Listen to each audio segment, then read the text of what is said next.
Hi hello viewers welcome to ఆకాశం Andhra news. ఒక news అండి. కడపలో ఆసక్తికర ఘటన. లక్ అంటే వీళ్ళదే. ఏకంగా లక్షల్లో ఆ ఫోన్ కాల్ రావడంతో కడప జిల్లాలో ఆసక్తికర ఘటన జరిగిందండి.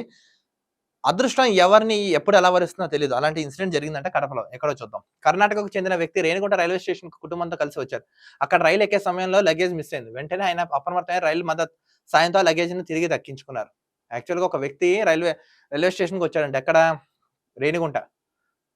సో, ఆ రైలెక్కే సమయంలో లగేజ్ మిస్ అయిందంట. వెంటనే అతను ఏం చేసాడు, అప్రమత్తమై రైలు మద్దతు సాయంతో లగేజ్‌ని తిరిగి దక్కించుకున్నాడు. రేణిగుంట రైల్వే స్టేషన్‌లో లగేజ్ మిస్సింగ్. రైలు మద్దతు సాయంతో లగేజ్ వెనుక. ప్రయాణికుడికి తిరిగి అప్పగించారు. లగేజ్‌లో డబ్బుతో పాటు బంగారం ఉందంట. ఓహ్! డబ్బుతో పాటు బంగారం ఉందంట. మిస్ అయిన దాంట్లో. కడపలో ఆసక్తికర ఘటన జరిగింది. రైల్లో పోగొట్టుకున్న విలువైన వస్తువులను రాయల్ మద్దతు సాయంతో మళ్ళీ దొరికాయి. వెంటనే ప్రయాణికుడికి ఫోన్ చేసి సమాచారం అందించి తిరిగి అప్పగించేశారంట.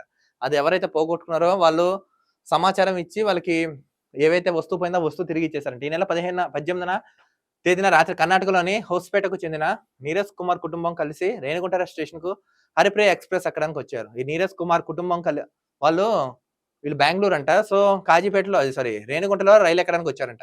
హరిప్రియ ఎక్స్‌ప్రెస్.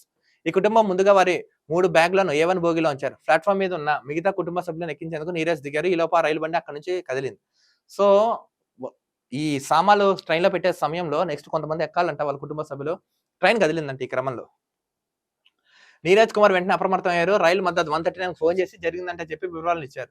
వెంటనే రైల్వే కంట్రోల్ రూమ్ అధికారులు అలర్ట్ అయ్యారు. వారు కడప ఆర్‌పీఎఫ్ అధికారులకు సమాచారం ఇచ్చారు.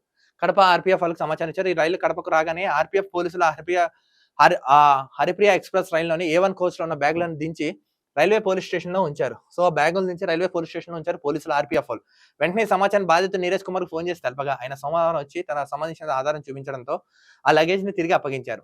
సో, ఎవరైతే పోగొట్టుకున్నాడో నీరజ్ కుమార్ తిరిగి రావడంతో అప్పగిపోయారంట. మొత్తం 3 బ్యాగుల్లో 1,20,000 డబ్బుతో పాటు బంగారం.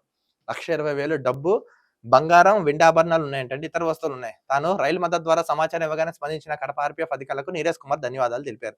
మొత్తానికేంటంటే లక్ అంటే వీళ్ళదే అండి. ఏదైతే వస్తువు పోగొట్టుకున్నారో అలర్ట్ అయ్యి వెంటనే సమాచారం ఇవ్వడంతో ఆర్‌పీఎఫ్ సిబ్బంది అలర్ట్ అయ్యి వెంటనే వీళ్ళ సామాన్లు వాళ్ళ దగ్గర నుంచి వెంటనే ఈయన ప్రూఫ్ చూపించడం తిరిగి ఇచ్చేసారంట. సో, ఈయన ధన్యవాదాలు తెలిపారు. నిజంగా రైల్వే వ్యవస్థ, పోలీసింగ్ గాని ఎంత బాగుంది. ఇలా చేస్తే ప్రజలకి మీకు మేము, మాకు మేము ఉంటే హ్యాపీగా ఉంటారు. మధ్యలో రాజకీయ నాయకులు వస్తే మనకు ప్రాబ్లమ్స్. నిజంగా ఈ వర్క్ ఇలా చేస్తున్న పోలీస్ అధికారులకి, ఆర్‌పీఎఫ్ వాళ్ళకి కంగ్రాట్స్, హ్యాట్స్ ఆఫ్ కూడా.